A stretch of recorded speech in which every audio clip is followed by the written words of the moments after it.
बिस्मिल्लाहिर्रहमानिर्रहीम।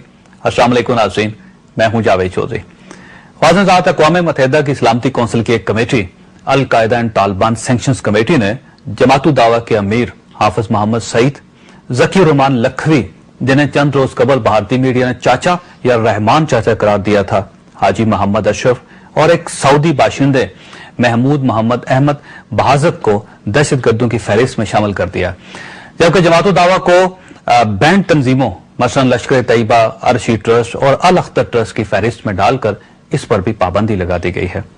अक़वाम मुत्तहिदा के इस ऐलान के बाद पाकिस्तान में जमातुल दावा के दफातर को सील कर दिया गया है, जबकि ट्रस्ट के अकाउंट्स भी मुंजमद हो गए। यहां पर यह सवाल पैदा होता है कि जमातुल दावा, अरशी ट्रस्ट और अल अख्तर ट्रस्ट क्या हैं? क्या ये वाकई दहशतगर्द तंजीमें हैं या इनका किसी दहशतगर्द तंजीम या ग्रुप के साथ कोई ताल्लुक है? हम जब इस सवाल का जवाब तलाश करते हैं तो हमें मालूम होता है कि ये तीनों तंजीमें वेलफेयर के अदारे हैं और पाकिस्तान में फ्री एम्बुलेंस सर्विस, तालीम, सेहत, पकी पकाई रोटी, ब्लड बैंक्स और साफ पानी के बेशुमार प्रोजेक्ट्स पर ये अदारे काम कर रहे हैं। लेकिन अक़वाम मुत्तहिदा की सिक्योरिटी काउंसिल की एक कमेटी ने भारत के मुतालबे पर इन तीनों ऑर्गेनाइजेशंस पर पाबंदी लगा दी। हज़रात, भारत वेलफेयर के इन इदारों को दहशतगर्द क्यों समझ रहा है? भारत अपने दाखिली मसाइल का जिम्मेदार पाकिस्तान को क्यों ठहरा रहा है? और हालात की खराबी का असल कसूरवार कौन है, भारत या पाकिस्तान? यह हमारा आज का मौजू है और इस मौजू पर गुफ्तगू के लिए हमारे साथ स्टूडियो में तशरीफ रखते हैं मारूफ दिफाई तजिया निगार जनाब जैद हामिद साहब, जबकि भारत में हमारे साथ इस वक्त मौजूद हैं नामवर इंडियन दिफाई तजिया निगार भरत वर्मा। भरत वर्मा भारतीय फौज में कैप्टन थे और रिटायरमेंट के बाद वो आजकल दिफाई मैगजीन इंडियन डिफेंस रिव्यू के एडिटर हैं। भरत, आप कैसे हैं?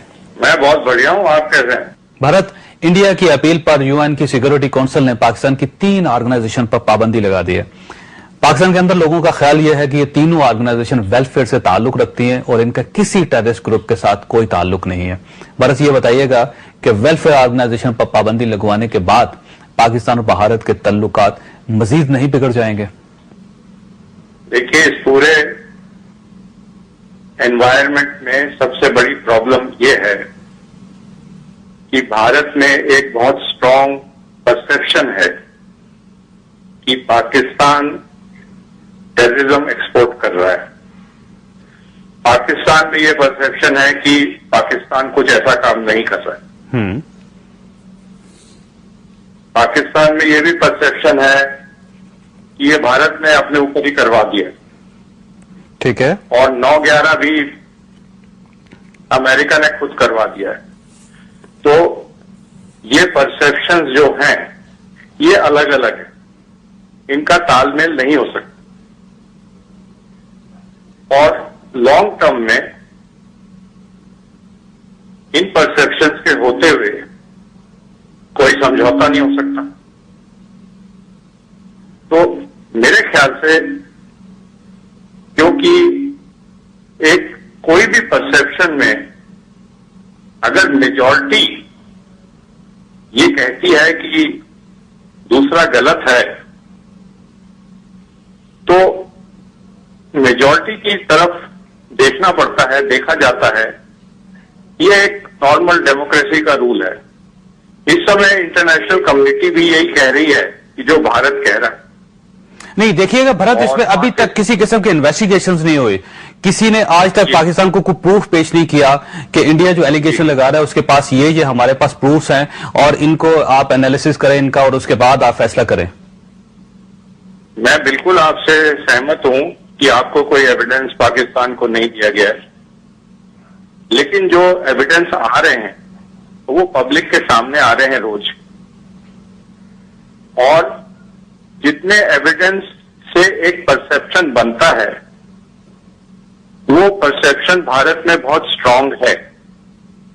और क्योंकि ये बार बार हो रहा है इसलिए वो बढ़ता जा रहा है। भारत में इतना बड़ा कांड होने के बाद कोई कम्युनल राइट्स नहीं हुए, कोई आपस में मेल मुटाव नहीं हुआ। ये एक अपने आप में बहुत बड़ी तस्वीर पाकिस्तान को समझना चाहिए, उनके सामने आ रही है। और उस तस्वीर को उनको देखना चाहिए कि ऐसा क्या है कि देश, दुनिया भर के देश आज ये कहते हैं कि पाकिस्तान एक्सपोर्ट करता है टेररिज्म। तो मेरे ख्याल से एक वक्त है कि पाकिस्तान को इंट्रोस्पेक्शन जरूर करना चाहिए। अच्छा देखिए भरत, जो इल्जाम लगाया गया हमारे 3 ऑर्गेनाइजेशन पे कि ये एक्सपोर्ट कर रहे हैं टेररिज्म को, उसमें और उसी की बुनियाद पर यूएन ने पाबंदी भी लगाई है। उसमें एक जमातु दावा है, जमातु दावा एक वेलफेयर ट्रस्ट है पाकिस्तान में, और वो फ्री डिस्पेंसरी चलवा रहा है यहाँ पाकिस्तान में, हॉस्पिटल्स उसने बनाए हुए हैं। इसके अलावा वो जो वैक्सीन लगवा रहा है लोगों को, कुएं खोदे हैं उसमें पाकिस्तान के अंदर, और लोगों की वेलफेयर का काम कर रहा है। इसी तरह अल रशीद ट्रस्ट जो है ये भी एक वेलफेयर की ऑर्गेनाइजेशन है, और तीसरा अदारा जो अल अख्तर ट्रस्ट है ये भी प्योर वेलफेयर का इदारा है। इसका किसी जगह भी किसी भी किस्म की टेररिज्म के साथ कोई ताल्लुक नहीं है। तो ये टेररिज्म को वेलफेयर अदारों के साथ जो मुंसलिक करने की कार्रवाई हो रही है इंडिया की तरफ से, क्या दुनिया इसको पसंद करेगी? देखिए, दुनिया अगर पसंद नहीं करती तो वो यूनाइटेड नेशन में पास नहीं होता। दुनिया के पास भी कुछ ऐसे सबूत हैं जो उनका मानना है कि इन ऑर्गेनाइजेशंस पे इंटरलिंक्स हैं, इनके कई चेहरे हैं, और उस परसेप्शन पर यह बैन हुआ है। सवाल ये उठता है कि छवि इतनी क्लीन क्यों नहीं है पाकिस्तान की कि कभी ऐसे बैन होने की जरूरत ही ना पड़े, अंतर्राष्ट्रीय समुदाय कभी इन चीजों को यूनाइटेड नेशन में उठाने लायक ही ना रह जाए।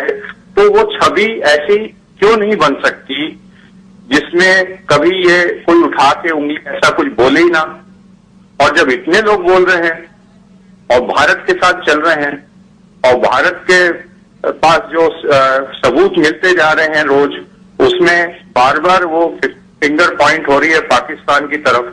भरत, आप टेलीफोन लाइन पे रहिएगा क्योंकि इस वक्त एक ब्रेक का टाइम हो गया, और ब्रेक के बाद हम इसी गुफ्तगू को आगे लेके चलेंगे। नाज़रीन, यहां पे लेंगे छोटी सी ब्रेक को, ब्रेक के बाद दोबारा मिलते हैं।